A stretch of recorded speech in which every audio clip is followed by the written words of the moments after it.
स्वागत है दोस्तों आप लोग का अपने YouTube चैनल जानकारी विद जीत में। तो दोस्तों कैसे हैं आप लोग? आशा करते हैं मस्त होंगे, स्वस्थ होंगे और अपने अपने तैयारी में जोर शोर से लगे होंगे। दोस्तों आज ये वीडियो बनाने का मेरा पर्पस है कि जितने लोग ग्रुप डी का फॉर्म भरे हुए हैं, अभी हाल ही में 32,438 के पोस्ट पे जो ग्रुप डी का वैकेंसी आया हुआ था, उसमें से दोस्तों इतने बहुत सारे कैंडिडेट ऐसे होंगे जो ग्रुप डी का फॉर्म पहली बार अप्लाई कर रहे होंगे, यानी कि फॉर्म को पहली बार अप्लाई कर रहे होंगे तो एग्जाम में भी पहली बार बैठेंगे।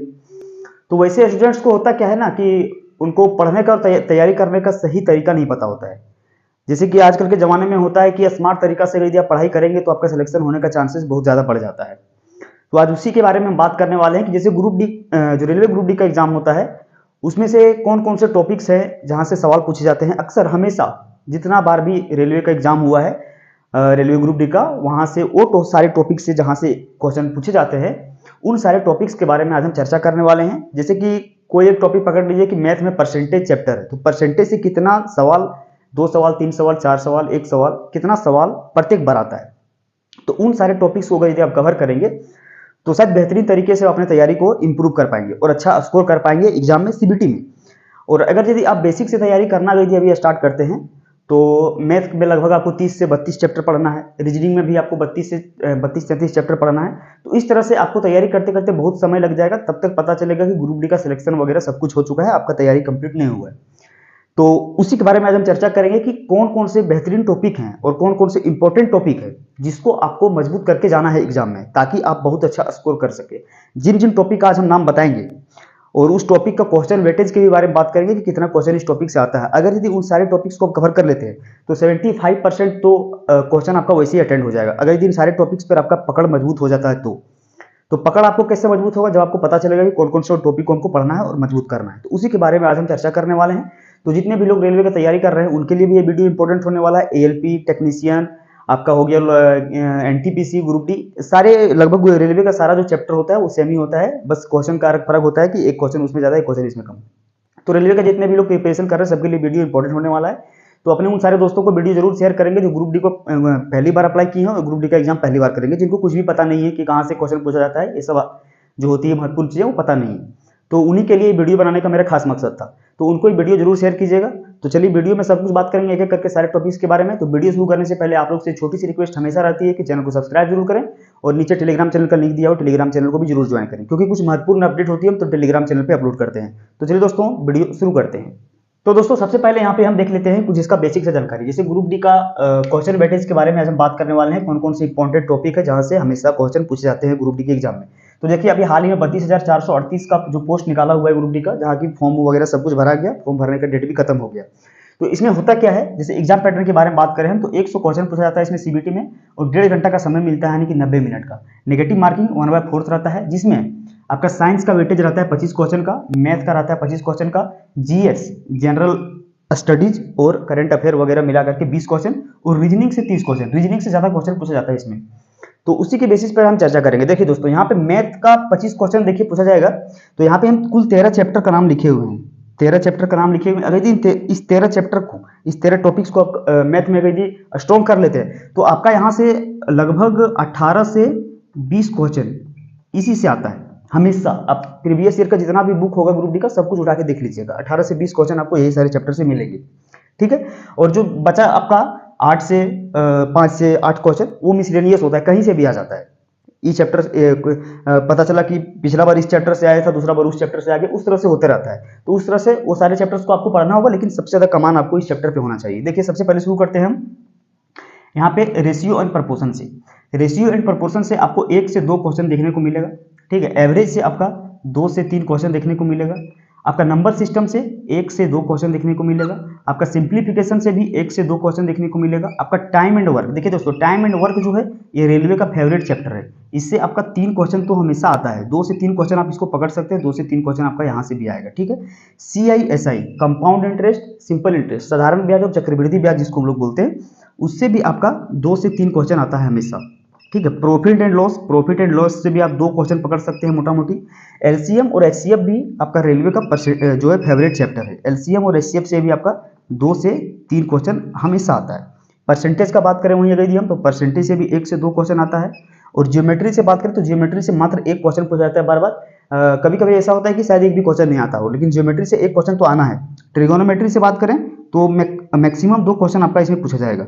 मेंसुरेशन से भी 2 क्वेश्चन, अलजेब्रा से भी 2 क्वेश्चन। तो दोस्तों इतने सारे चैप्टर्स हैं और एक कन्फर्म नंबर है जो यहाँ पे क्वेश्चन का नंबर हम लिखे हुए हैं, ये कन्फर्म है कि इससे आपका इतना क्वेश्चन मिलेगा ही मिलेगा।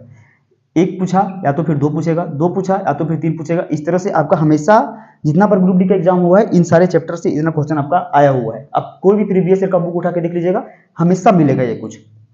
फिर यहाँ पे आते हैं रीजनिंग में। देखिए दोस्तों रीजनिंग में आपका 30 क्वेश्चन पूछा जाता है। 30 क्वेश्चन पूछा जाएगा जिसमें आपका सीटिंग अरेंजमेंट होगा। सीटिंग अरेंजमेंट से आपका 1 से 2 क्वेश्चन, आपका ऑड 1 आउट से भी 1 से 2 क्वेश्चन। सीरीज दोस्तों बहुत बड़ा चैप्टर है रीजनिंग का, जिसमें से आपका अल्फाबेटिकल सीरीज और नंबर सीरीज दोनों इसमें आता है, नंबर का भी और अल्फाबेट का भी। तो इससे आपका क्या होता है 2 से 3 क्वेश्चन आपका पूछा जाता है।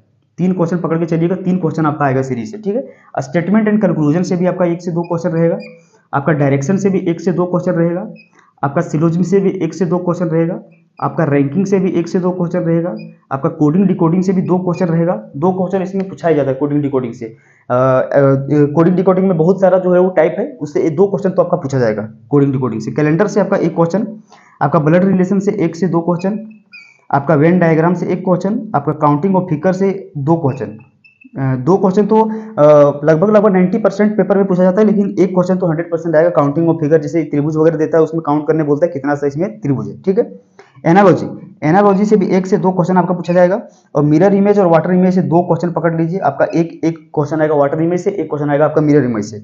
फिर मैथमेटिकल ऑपरेशन भी बड़ा चैप्टर है, एक तरह से बोल सकते हैं तो मैथ के जैसा ही है। मैथमेटिकल ऑपरेशन जो रीजनिंग में पढ़ा जाता है, इसमें से दोस्तों आपका 2 से 3 क्वेश्चन पूछा जाएगा।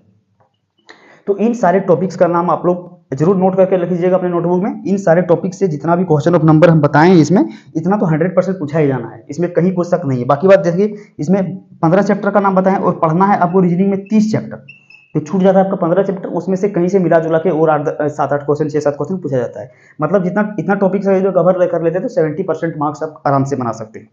फिर आते हैं जीके जीएस में। जीके जीएस आपका 20 क्वेश्चन। देखिए दोस्तों जीके तो बहुत बड़ा पार्ट है। जीके इतना बड़ा पार्ट है कि पढ़ते रहिएगा खत्म नहीं होगा। तो जीके से कहाँ से क्वेश्चन आ जाएगा ये किसी को पता नहीं है, और हर बार देखिएगा आप जीके से क्वेश्चन जहाँ तहाँ से पूछा जाता है। तो इसलिए जीके के बारे में कंफर्म नहीं हम, लेकिन कुछ टॉपिक्स हैं जहाँ से 100% श्योर है कि सवाल आपका भिड़ेगा। जैसे यहाँ से देखिए आप, स्पोर्ट्स खेल से 1 क्वेश्चन 100% श्योर। सीईओ से 1 क्वेश्चन 100% श्योर। सीईओ मतलब क्या, जैसे पूछ देगा कि यूट्यूब का सीईओ कौन है, फेसबुक का सीईओ कौन है, इस तरह का क्वेश्चन 1 क्वेश्चन फिक्स। चेयरमैन से भी 1 से 1 क्वेश्चन फिक्स है, ठीक है। चेयरमैन पूछेगा कि कौन सा इस कंपनी का चेयरमैन कौन है, इस तरह से। अपॉइंटमेंट का मतलब होता है नियुक्ति, इससे भी 1 क्वेश्चन आपका 100% श्योर है। नियुक्ति मतलब कि पूछ देगा कि हाल ही में किसको नियुक्त किया गया है, कौन से पद पे, सीडीएस कौन है हमारे देश का। ये सब तरह से अपॉइंटमेंट जो नियुक्ति होता है ये आपको पढ़ना पड़ेगा, उससे ये क्वेश्चन श्योर है। करंट अफेयर से दोस्तों आपका 7 से लेकर के 9 क्वेश्चन रहता है। करंट अफेयर का वेटेज बहुत बड़ा होता है जीके जीएस में। आपका लगभग 7 से 8 क्वेश्चन करंट अफेयर से पूछा जाएगा, तो पिछला 1 साल का करंट अफेयर आपको पूरा कंप्लीट करना होगा। इकोनॉमिक्स से आपका 2 क्वेश्चन, ज्योग्राफी से 2 क्वेश्चन, हिस्ट्री से 2 क्वेश्चन, और जो मिसलेनियस हम लिख के रखे हुए हैं, बच्चा खुच्चा क्वेश्चन सारा मिसलेनियस से आ जाता है, जहाँ तहाँ से आ जाता है, इसका कोई गारंटी नहीं। तो इन सारे टॉपिक्स को आपको कवर करना होगा जो इंपॉर्टेंट है। फिर आता है साइंस पे। साइंस में देखिए दोस्तों 25 क्वेश्चन पूछा जाता है। साइंस का वेटेज भी बढ़िया रहता है। साइंस में आपको देखिए सबसे ज़्यादा क्वेश्चन पूछा जाता है बायोलॉजी से। बायोलॉजी से आपका पूछा जाएगा 8 से 10 क्वेश्चन। 8 से 10 क्वेश्चन आपका बायोलॉजी से रहेगा। बाकी बचा जो 15 क्वेश्चन है वो आपका केमिस्ट्री और फिजिक्स से रहेगा। जैसे केमिस्ट्री से आपका आएगा 6 से 8 क्वेश्चन, और यहाँ पे आपका फिजिक्स से आ जाएगा 7 से 9 क्वेश्चन। इस तरह से दोस्तों आपको पढ़ना होगा ताकि आप बढ़िया स्कोर कर पाओ ग्रुप डी के एग्जाम में। तो ये बेहतरीन तरीका पढ़ने का, स्मार्ट तरीका। अगर इन सारे टॉपिक्स को आप कवर कर लेते हैं तो 100% श्योर है कि आपका 70 से 75% मार्क्स आराम से कवर हो जाएगा। बाकी बात जो 20 से 25% मार्क्स बच जाता है उसके लिए आपको पूरा चैप्टर को कंप्लीट करना होगा। तो जो बिगिनर्स हैं, जो नया ग्रुप डी का एग्जाम दे रहे हैं, जो एग्जाम का पेपर में पहली बार बैठे हैं ग्रुप डी का, उनके लिए इन सारे चैप्टर्स को कंप्लीट करना बहुत ज़्यादा इंपॉर्टेंट है दोस्तों। यहाँ पे देखिए जो 9 चैप्टर हम लिख के रखे हुए हैं, यहाँ से 1 से लेकर के 9 तक, ये दोस्तों पूरा अर्थमेटिक का है, ठीक है, अर्थमेटिक का है। और बाकी बात यहाँ जो 4 चैप्टर लिख के रखे हुए हैं ये दोस्तों पूरा का पूरा आपका एडवांस मैथ है। जियोमेट्री, ट्रिगोनोमेट्री, मेंसुरेशन, अलजेब्रा, ये एडवांस का मैथ है, एडवांस मैथ है। तो इसको भी आपको कंप्लीट करना है, लेकिन ज़्यादातर क्वेश्चन आपका अर्थमेटिक से पूछा जाता है दोस्तों ग्रुप डी में। तो अर्थमेटिक पर आपका कमान बढ़िया होना चाहिए। साथ साथ आपका इन सारे चैप्टर, जो 4 चैप्टर यहाँ नाम लिख के रखे हुए हैं एडवांस का, इस पर भी कमान आपका होना चाहिए। बाकी बात रीजनिंग के बारे में भी आप लोग को पता चल गया कौन सा टॉपिक से सवाल आता है। फिर यहाँ पे जीके जीएस से भी पता चल गया कौन कौन से चैप्टर, कौन कौन से टॉपिक्स को हमको पढ़ना है। फिर यहाँ पे साइंस के बारे में। तो ये दोस्तों कुल था आपका ग्रुप डी का क्वेश्चन वेटेज। आप कहीं से भी उठा के देख लीजिएगा, कोई भी क्वेश्चन पेपर, कोई भी प्रीवियस पेपर है यार, इन सारे टॉपिक से आपका क्वेश्चन 100% भिड़ा होगा। कहीं भी आपको नहीं मिलेगा कि कोई सा ऐसा पेपर हो जहां से इन सारे चैप्टर से सवाल नहीं आए हों। तो आशा करते हैं दोस्तों आप लोगों को सब कुछ समझ में आ गया होगा, और जो बिगिनर्स लोग हैं ग्रुप डी का, उनको बहुत ज़्यादा हेल्प हुआ होगा इस वीडियो से। और जितने भी लोग ग्रुप डी का पहली बार एग्जाम देंगे उनके पास ये वीडियो को जरूर शेयर करें। और जाते जाते फिर से आप लोग से छोटी सी रिक्वेस्ट करेंगे कि यूट्यूब चैनल को जरूर सब्सक्राइब करें, और नीचे डिस्क्रिप्शन में टेलीग्राम चैनल का लिंक दिया हुआ है, टेलीग्राम चैनल को भी जरूर ज्वाइन करें। तो मिलते हैं आप लोग से अगले वीडियो में, तब तक के लिए जय हिंद, वंदे मातरम।